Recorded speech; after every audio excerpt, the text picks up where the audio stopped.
Hey everyone, welcome back to another episode of PCOS and Prosecco. I'm Tiana, your host, and today we're getting real and raw and vulnerable about a topic that doesn't get talked about enough: how PCOS affects women of color differently.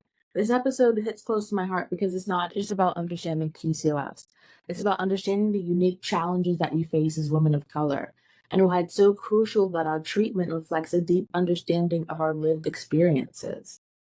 This conversation is going to be raw, it's going to be honest, and it's going to challenge some deeply held beliefs about what it means to live with PCOS as a woman of color.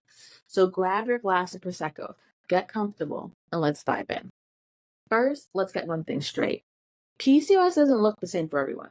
And for women of color, the struggles can be even more intense. We're talking about symptoms that hit harder, like severe insulin resistance that leads to weight gain that feels almost impossible to shake, or the brutal inflammation that makes everything hurt a little bit more. And then there's the hyperpigmentation, those dark spots that show up and refuse to fade no matter how much we try to treat them. There aren't just surface level issues. They're deeply connected to what's happening inside of our bodies. And they're compounded by the systemic challenges we face every single day. But it's not just about the symptoms. Our lifestyle and cultural eating habits can put us at higher risk for certain comorbidities. Many of us grew up eating with our mothers and grandmothers cook delicious, comforting meals filled with love, but also filled with high carbs, heavy fat, and heavily processed ingredients. These foods are part of our heritage, our culture, but let's be real.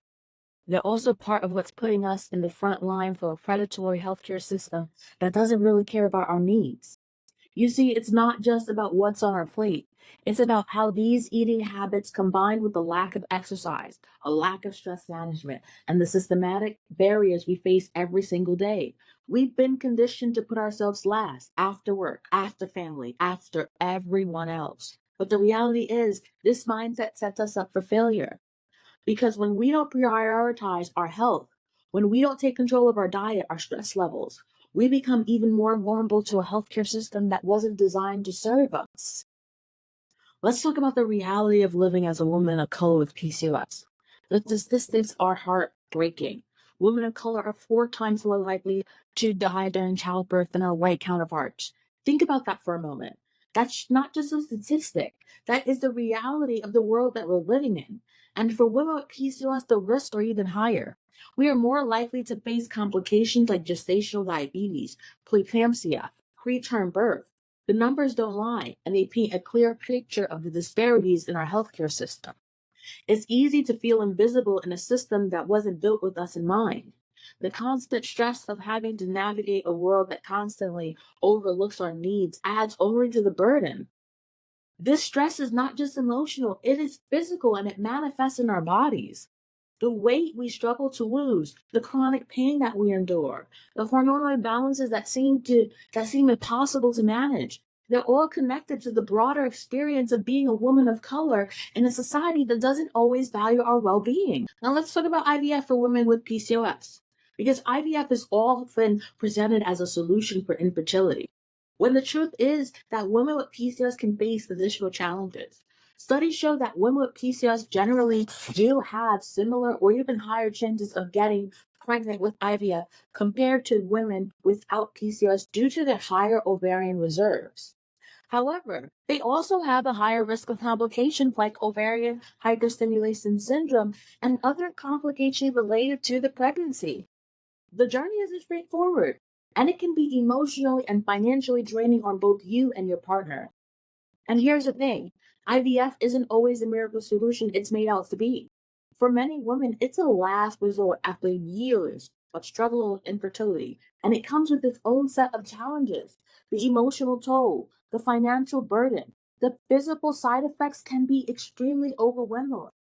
And yet, so many of us are pushed toward this option without fully understanding the risk or without being offered anything else less invasive. This is why it's so important to learn to advocate for yourself, to put yourself first. You have to be your own biggest supporter because, frankly, the system isn't built to support us. This isn't just a problem you throw money at and hope it goes away. It requires real, meaningful changes in how you live your life, starting with how you eat, how you move, and how you manage stress. I want to share a story about one of my clients, a strong, resilient woman who, like so many of us, grew up eating the foods her mother and grandmother made. Those foods were comforting, familiar, but they also carried the weight of generational trauma. The high carb, high fat diets that were passed down through generations, coupled with the emotional and mental challenges that come from living in a world that doesn't always see you, created the perfect storm for PCOS to take hold in her life. She struggled with bipolar disorder and an eating disorder. So making changes wasn't just a challenge, it was an uphill battle. We're just going to throw out everything in the refrigerator and start all over fresh and brand new. That's not how life works, especially when you're dealing with mental health issues on top of PCOS. So we focus on small, easy to implement changes. We tweak the recipes that she already knew and loved. We just made them a little bit healthier without losing the essence of the food she grew up with. It wasn't about losing her culture or losing who she was as a woman.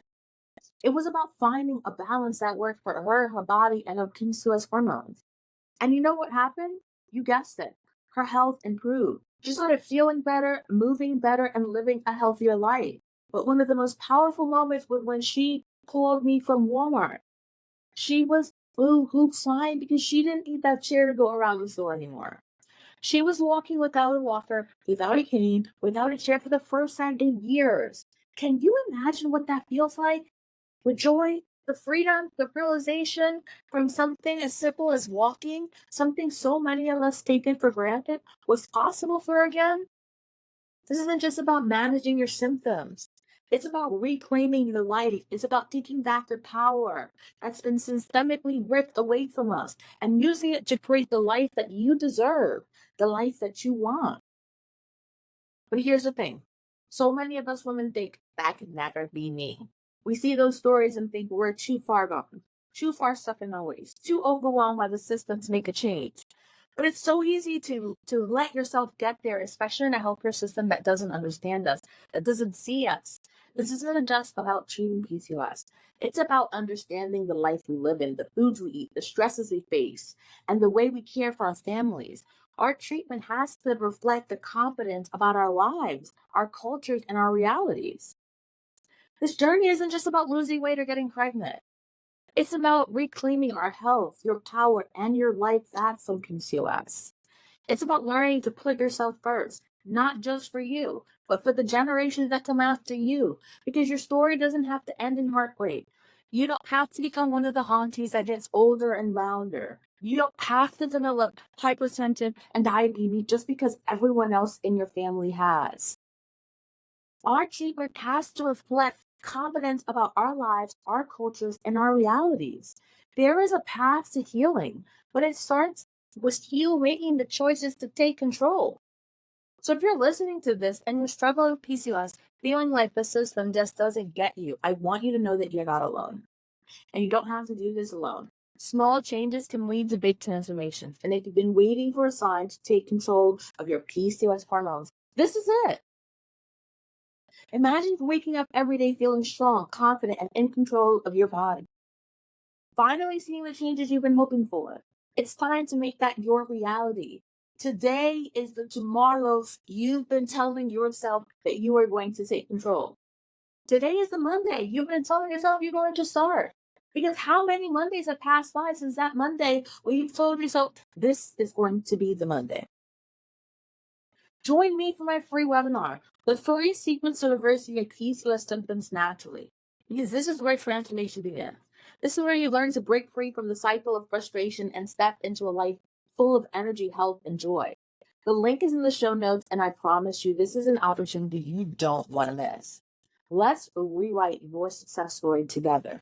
Thank you so much for joining me today on PCOS and Prosecco. Remember, you are worthy, you're powerful, and you're capable of making the changes you need to live your best life. Until next time, take care of yourself and maybe enjoy a little sip of Prosecco along the way. Cheers.